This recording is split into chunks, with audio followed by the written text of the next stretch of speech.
ರೇಣುಕಾಸ್ವಾಮಿ ಕೊಲೆ ಪ್ರಕರಣದಲ್ಲಿ D gang ವಿರುದ್ಧ ಇವತ್ತು ದೋಷಾರೋಪ ಪ್ರಕ್ರಿಯೆ. ಎಲ್ಲ 17 ಆರೋಪಿಗಳು ಕೂಡ ಕೋರ್ಟ್ಗೆ ಹಾಜರಾಗಬೇಕಿದೆ. ಜೈಲಿನಲ್ಲಿರುವಂತಹ 6 ಆರೋಪಿಗಳು ಇವತ್ತು ಖುದ್ದು ಹಾಜರಾಗಬೇಕು. ಜೈಲಧಿಕಾರಿಗಳಿಗೆ ಈ ಬಗ್ಗೆ ಕೋರ್ಟ್ ಸೂಚನೆ ಕೊಟ್ಟಿದೆ. ಈಗಾಗಲೇ ದೋಷಾರೋಪಗಳನ್ನು ಸಿದ್ಧಪಡಿಸಿದ್ದಾರೆ ಜಡ್ಜ್.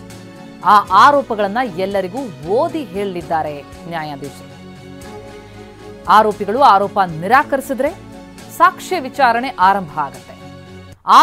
ಆರೋಪಿಗಳು ಒಪ್ಪಿಕೊಂಡ್ರೆ ಅವರಿಗೆ ಶಿಕ್ಷೆಯನ್ನ ವಿಧಿಸಬಹುದು. ಆದರೆ ಆರೋಪ ಸುಳ್ಳೆಂದು ನಿರಾಕರಿಸುವಂತಹ ಸಾಧ್ಯತೆಯೇ ಹೆಚ್ಚಿದೆ.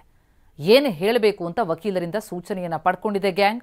ಸಾಕ್ಷಿಗಳ ಪಟ್ಟಿಯನ್ನ ಆಧರಿಸಿ ವಿಚಾರಣೆಯ ದಿನಾಂಕ ಕೂಡ ನಿಗದಿಯಾಗತ್ತೆ. ಒಂದೊಮ್ಮೆ ಆರೋಪವನ್ನ ನಿರಾಕರಿಸಿದ್ರೆ, ಆರೋಪ ಎಲ್ಲವೂ ಸುಳ್ಳು ಅಂತ ಹೇಳಿದ್ರೆ ಆಗ ವಿಚಾರಣೆಗಳನ್ನು ಆರಂಭಿಸಬೇಕಾಗತ್ತೆ. 2 ವಾರಗಳ ಬಳಿಕವೇ ಸಾಕ್ಷ್ಯ ವಿಚಾರಣೆ ಆರಂಭಿಸುವುದಕ್ಕೆ ದರ್ಶನ್ ವಕೀಲರು ಮನವಿ ಮಾಡಬಹುದು. ಟ್ರಯಲ್ಗೆ ಸಿದ್ಧತೆ ನಡೆಸುವುದಕ್ಕೆ 2 ವಾರ ಸಮಯ ಕೋರಿದ್ದಾರೆ ದರ್ಶನ್ ಪರ ವಕೀಲರು.